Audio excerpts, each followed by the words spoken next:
रुपालीताई चाकणकर, आम्ही तुम्हाला गेल्या 6 महिन्यापूर्वीच सांगितलं होतं की तुम्ही महिला आयोगच्या पदासाठी अयोग्य आहात, तुम्ही या पदावर बसण्याच्या पात्र नाही, तुम्ही तात्काळ राजीनामा द्यायला पाहिजे।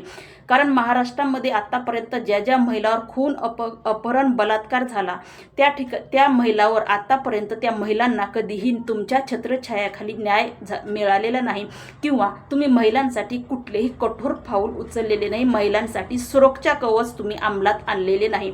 महिलावर होणारे अन्याय, अत्याचार, खून प्रकरण, बलात्कार ह्याच्यासाठी एकच नियम, एकच कलम, ती म्हणजे फाशीची सजा। आम्ही कित्येक वेळा तुम्हाला सांगितलं की बलात्कार करणाऱ्यासाठी हा फाशीचा कलम तुम्ही अंमलात जोपर्यंत आणत नाही तोपर्यंत हा बलात्कार थांबणार नाही।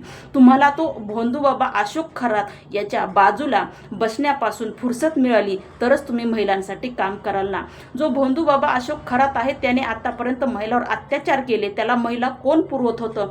किंबहुना कदाचित या भोंदूबाबा अशोक खरातला रुपाली चाकणकर तर महिला पुरवत नसतील ना। या गोष्टीची पोलीस प्रशासनाने सखोल चौकशी केली पाहिजे, म्हणून मी महाराष्ट्रातील समस्त महिलांच्या वतीने पोलीस प्रशासनाला विनंती करते की रुपाली चाकणकर यांची सखोल चौकशी करावी, त्यांची CBI चौकशी करण्यात यावी। जो हा अशोक खरात आहे त्याला तात्काळ अटक तर झालीच आहे, परंतु काही राजकीय दबाव येऊन पुन्हा त्याची जामीन होऊ नये त्याच्यासाठी जर महिलावर होणारे अन्याय, अत्याचार, खून प्रकरण, अपहरण जर नियमात आणि आटोक्यात आणायचे असतील तर या अशोक खरातला अगोदर तात्काळ फाशी दिली पाहिजे।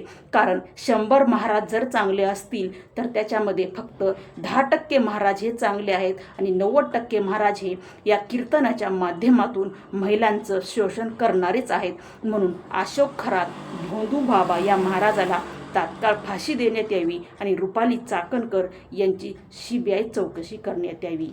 जय हिंद, जय महाराष्ट्र।